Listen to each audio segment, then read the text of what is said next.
Lipad kay Kai Sotto ang bantay, dati niyang kakampi to mga idol. Sigawan ng MVP ang mga fans, mamaw si Kai Sotto. Pinagkakaldag ang kalaban, binuhat ang Gilas Pilipinas. Second window ng FIBA Asia Cup 2025 qualifiers, kalaban ng Gilas Pilipinas mga idol ang New Zealand Tall Blocks. Since 2016, hindi pa nagagawang matalo ng Gilas Pilipinas ang New Zealand. Perfect 6-0 ang kanilang kartada sa ating national team. Starting point guard Scottie Thompson kasama si Kai Sotto, Justin Brownlee, Junmar Fajardo at Dwight Ramos. Natambakan nga kagad ang ating mga pambato, 8-0. Nag-full court pressure kagad ang New Zealand na turnover tuloy ang Gilas. Kinailangan lang ng Gilas ang isang timeout para makuha ang kanilang rhythm and finally nakahabol din, 13-11. Kai Sotto with a nice dish to Junmar Fajardo, 2-point layup in the paint. Last 2 minutes, Chris Newsom with a no-look pass to Kai Sotto sa ilalim, 2 points for Kai.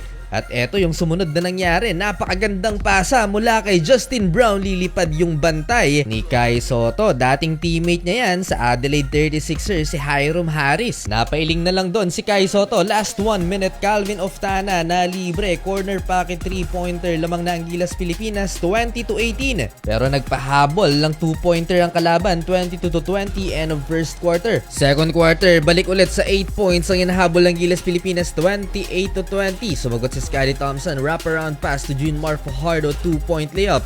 Laki talaga ng impact ni Kai Sotto sa ilalim. Here comes Gilas, comes back again, 31-30. Good ball movement, napa-timeout na ang New Zealand.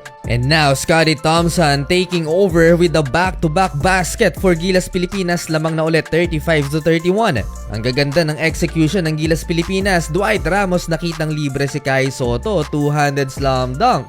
Closing minutes ng first half, ipinasok si CJ Perez, 3-pointer kagad ang naiambag ni Baby Beast. May bawi naman ang New Zealand, sagutan lang ng 3-pointer. Tikit lang ang laban sa first half mga idol, tabla sa 45 ang talaan, nagpahabol ng 3-pointer ang New Zealand. Leading scorer natin at the half si Justin Brownlee, 11 points, Scottie Thompson 9 and Kai Sotto 8. Second half, ang nagpapahirap sa Gilas Pilipinas ay ang veteran guard ng New Zealand na si Corey Webster with a perfect 4-of-4 shooting beyond the arc. Si Kai Sotto naman ang sentro ng opensa ng Gilas Pilipinas, pero itong si Corey Webster kahit highly contested shot na ipapasok mga idol. Ilang beses tumabla ang talaan, karamihan sa puntos ng New Zealand outside the paint dahil lockdown nga ang pintura mga idol sa mga big man natin. Kai Sotto with the block sa sentro ng New Zealand. Kung mala siguro sa labas itong tall blocks, baka natambakan na ng Gilas Pilipinas dahil na nga sa napakahigpit na depensa ng ating national team sa paint. Naghahalimaw itong si Kai Sotto, pupunuin pa yata ang stat sheet mga idol, and 1 basket. Sigawan ng MVP ang mga fans dito kay Kai. Tingnan nyo naman yung gulang niya mga idol sa kalaban sa ilalim. Sa transition points na ito ni Justin Brownlee, 8 points na ang hinahabol ng New Zealand. Nagsimula ng alate ng New Zealand beyond the arc, 12 na ang kalamangan natin mga idol, 72-60. Papatapos ang third quarter, nagpahabol ng 3-pointer si Corey Webster pero siyang pa rin ang hinahabol ng New Zealand, 72-63. Fourth quarter, nilabas si Kai Sotto, dito nag-mini run mga idol ang New Zealand, hindi nakapagpahinga ng mas mahabang minuto si Kai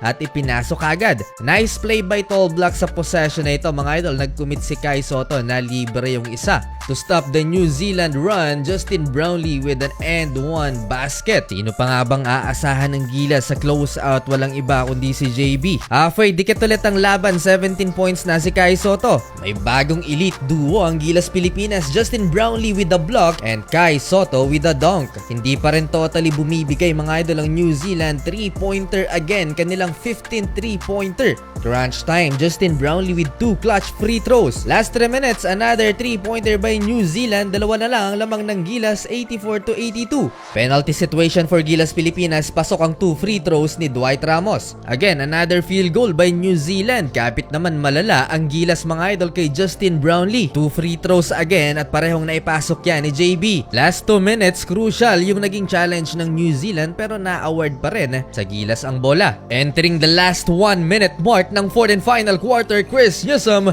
with the cold-blooded 3-pointer. Nag-commit ng turnover mga idol ang New Zealand, nabigyan ng 2 free throws si Justin Brownlee last 22 seconds, parehong naimintes. Nagtala na naman ng 3-pointer ang New Zealand, 91-89. Buti na lang at naipasok na ni Justin Brownlee yung 2 free throws niya last 11 seconds. At sa huli, historic win for Gilas Pilipinas, first time nilang natalo ang New Zealand.